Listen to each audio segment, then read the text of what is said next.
Welcome back to BT. For many people, their pet is another member of the family, so why not take them on vacation too?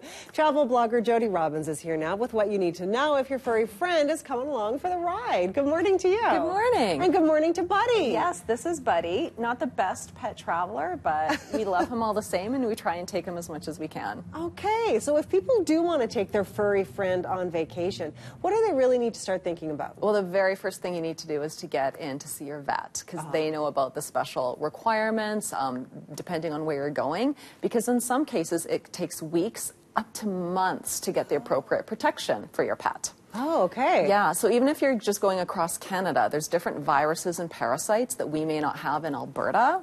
I mean, there's some in Manitoba, so you definitely want to get into your vet to get that protection. If you're going to the States, you need the rabies shot. You need to bring that certification with you across the border. Yeah, so there's a lot there. Vets know it all, plus they can give you some motion sickness advice, which we desperately needed when we did a road trip with Buddy. Oh, isn't that funny? Okay, so that's worth thinking about. Then, are there certain places that you can and can't stay with pets? I'm assuming there are. Right, yeah. Well, it's easy, you know, you can do a vacation rental anywhere, but interestingly, up to 60% of hotels now are pet-friendly. Oh. But most of them, especially the luxury brands, don't advertise it. Oh, so it's always, you always want to ask.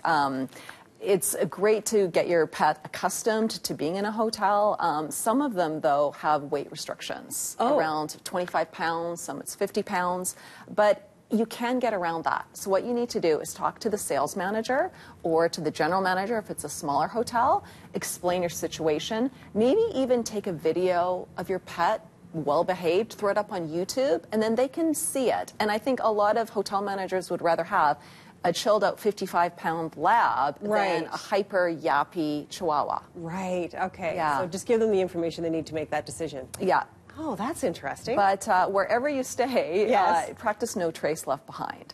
Okay, just what does that look like when you've got a pet? Well, it means bringing a blanket, so the next person who sits on the couch isn't covered with dog hair. And I have a lint roller here. Right. Yeah, you need those types of things when you're staying in a hotel, VRBO, whatever the situation is. Okay, well, that's nice. That's common sense too, right? You would think. So how to prepare then? So you've got that information right there. Yes. Well, realize if you're going across borders that your pet food probably will be confiscated. If you Is that right? Yes, if you go into another country. So you need to research ahead of time and know where you can quickly pick that up.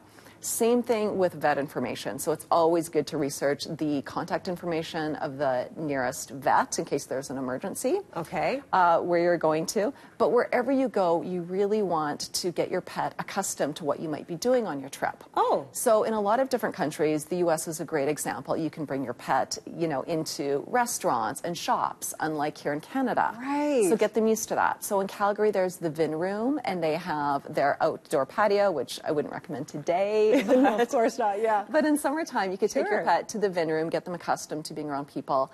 Same with hotels. So we just saw a video clip, and that was a Fairmont Jasper Park Lodge. Right. And every year they have the Dog Days of May. And that's fabulous, long weekend, very pet-friendly.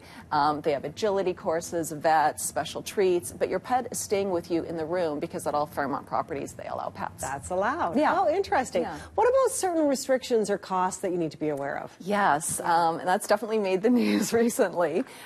With restrictions, you need to know with a lot of aircraft carriers, they only allow 2 of the soft-sided kennels per plane on the cabin. Okay. So you want to quickly get that slot. Okay. And you also need to, so let that be known as soon as you make your reservation.